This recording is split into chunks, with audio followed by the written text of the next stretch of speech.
Hello and welcome back to our epic adventure into the Elder Scrolls lore. Last time we spoke about the creation of Urbis, and we also mentioned a couple of the Divines as well.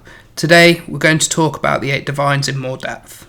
We will be talking about the 8 Divines from the Imperial Pantheon created by Alicia. Alicia was a human under the Iliad rule who prayed to Akash to help them break free from their slavery. She then created the Imperial Pantheon. We'll be looking at the 8 Divines from this. Due to the Empire's expansion, it's the most common religion worshipped in Tamriel, and many of the 8 Divines exist in other religions in some way or another as well. The first one we'll look at is Akash. He is the dragon god of time and chief deity of the 8. He is known to the elves as Uriel. So the Norse don't think that Alduin is Akash, because Alduin is the world ender.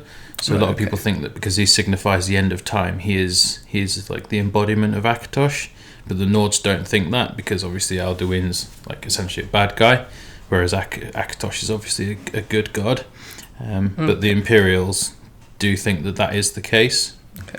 Which is another example of religious differences within Tamriel. Yep. So Akash was the first Aedra to gain an identity and cause the flow of time to start. He's one of the only 2 gods that appear in all of Tamriel's religions, alongside Lorcan in some way or another. Akash is possibly most well known for leaving behind one of the most powerful artifacts in Tamriel. It's the Amulet of Kings. This was granted to Alicia when Akash helped the race of men and represents the covenant between Akash and men.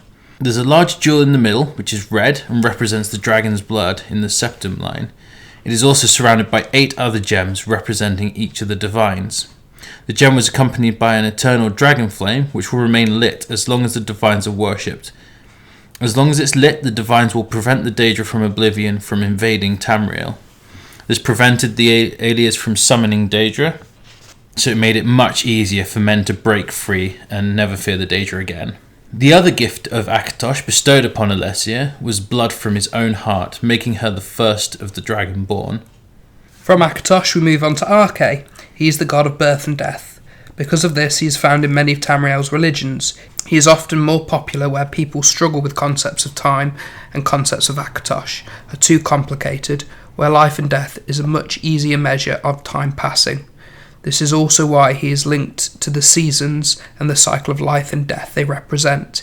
He is basically a poor man's Akash. Because Arche is the god of birth and death, his followers are most strongly opposed to necromancy.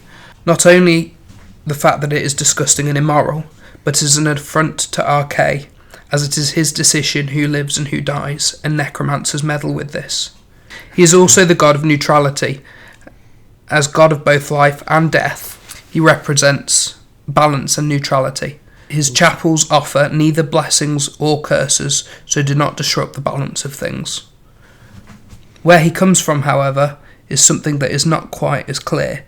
So it appears that he is the son of Akash. His mother is disputed. Some say that Akash, an immortal woman, gave birth to him as a demigod, and Mara made him into a god. Others think Mara is his mother, and he was born into godhood. Others still say that he is one of the original Aedra that came into being after Akash. Mara is the mother goddess, hence her ties to Arche, not only as his mother, but also he may be the god of birth, and birth creates mothers. She is also the goddess of love, and believed to be the head maiden of Kinareth in Skyrim.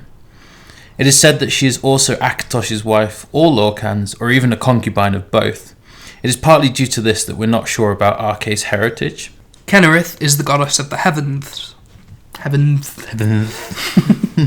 adopted a lisp. Kenarith is a goddess of the heavens, the winds, and the elements, and the unseen spirits of the air. No wonder Mara is a handmaiden, because that's a lot of responsibility. Unsurprisingly, she is the patron saint of sailors and travellers.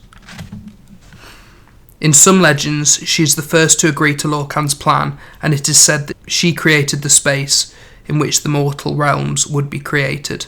However, some sources say that this was Magnus. She is also associated with the rain, as this is not something that happened before Nirn was created. She is the embodiment of nature and his said Spriggans are her wrath manifested in the world. Dibella is the goddess of beauty and love. She has many different cults that worship her, cults of artists, women, aesthetics, and even erotic instruction.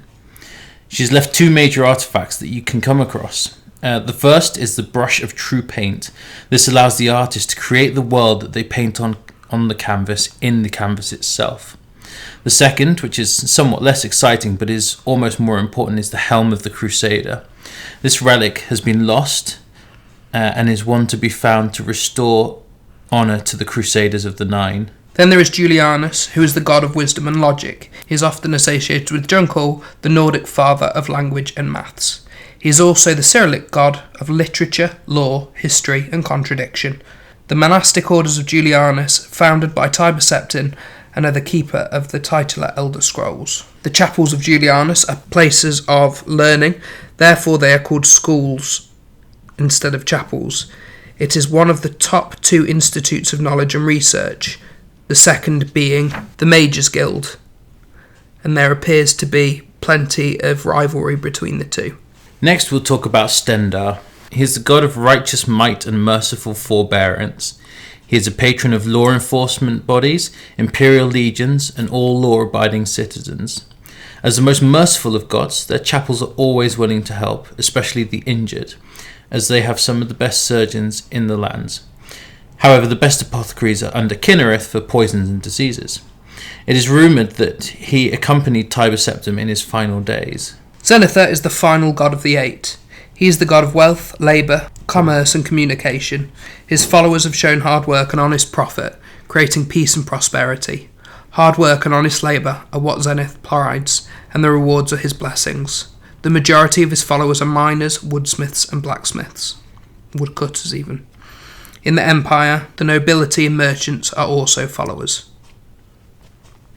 So those are the most commonly worshipped 8 divines in all of Tamriel.